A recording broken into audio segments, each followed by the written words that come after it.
चंद्रयान 3 के बाद भारत सूर्य mission Aditya L1 launch हो चुका है। इसरो ने 3 सितंबर को बताया कि आदित्य L1 उपग्रह एकदम ठीक है और ये सामान्य ढंग से काम कर रहा है। एजेंसी ने कहा है कि आदित्य L1 की पृथ्वी की कक्षा से संबंधित पहली प्रक्रिया सफलतापूर्वक पूरी कर ली गई है। इस सफलता के बाद इसरो कई और प्रोजेक्ट को अंजाम देने वाला है। चंद्रयान 3 का मकसद है कि वो चंद्रमा के दक्षिणी ध्रुव में पानी की तलाश करेगा, ईंधन की तलाश करेगा, चांद पर मौजूद केमिकल, वहाँ की मिट्टी, वहाँ की चट्टानों पर रिसर्च करेगा। तो क्या इतने भर से चांद पर रिसर्च पूरी हो जाएगी? क्या इतने भर से ही इंसान चांद पर बस्तियां बसा लेगा? इसके लिए चांद पर और भी लंबी रिसर्च की जरूरत है और इसके लिए इसरो फिलहाल कम से कम एक और मिशन लॉन्च करने की तैयारी कर रहा है। लेकिन इस बार ये मिशन भारत अकेले नहीं कर रहा है, बल्कि इस बार भारत का साथ दे रहा है जापान। जाक्सा के साथ मिलकर चांद पर मिशन भेजेगा। इसरो, जापान की स्पेस एजेंसी और भारत की स्पेस एजेंसी इसरो मिलकर साल 2025 में चांद पर एक और मिशन प्लान कर रहे हैं, जिसका नाम है ल्यूपेक्स, यानी कि लूनर पोलर एक्सप्लोरेशन। इसका मकसद स्थायी रूप से ढके हुए चांद को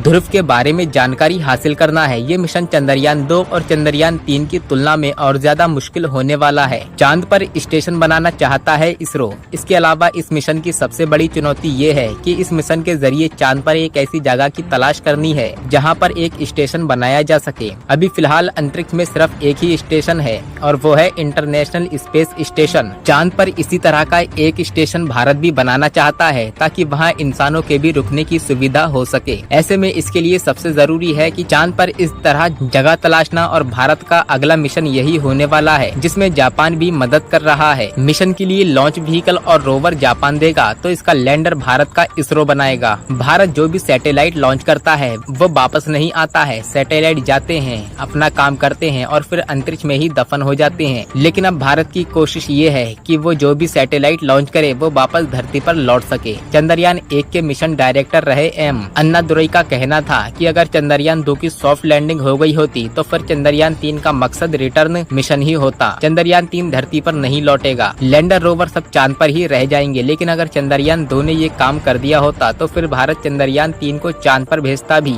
और उसे वापस भी बुलाता। हालांकि अब इसरो जो अपना अगला मिशन प्लान कर रहा है वो एयरक्राफ्ट को भेजने और उसे वापस बुलाने के लिए कर रहा है। इसके लिए इसरो को एक और ऐसा स्पेसक्राफ्ट चाहिए जो न सिर्फ चांद पर जाकर सॉफ्ट लैंडिंग कर सके, बल्कि वो चांद से वापस आकर धरती पर भी सॉफ्ट लैंडिंग कर सके। चीन साल 2020 में एक ऐसा मिशन भेज चुका है। चीन ने 23 नवंबर 2020 को चांगी 5 नाम से सैटेलाइट को लॉन्च किया था। वो सैटेलाइट 1 दिसंबर 2020 को चांद की सतह पर पहुंचा था और फिर 16 दिसंबर 2020 को चीन का स्पेसक्राफ्ट धरती पर भी लौट आया था। अब भारत भी कुछ ऐसी ही प्लानिंग कर रहा है ताकि वो चांद के बारे में और भी ज्यादा जानकारी जुटा सके।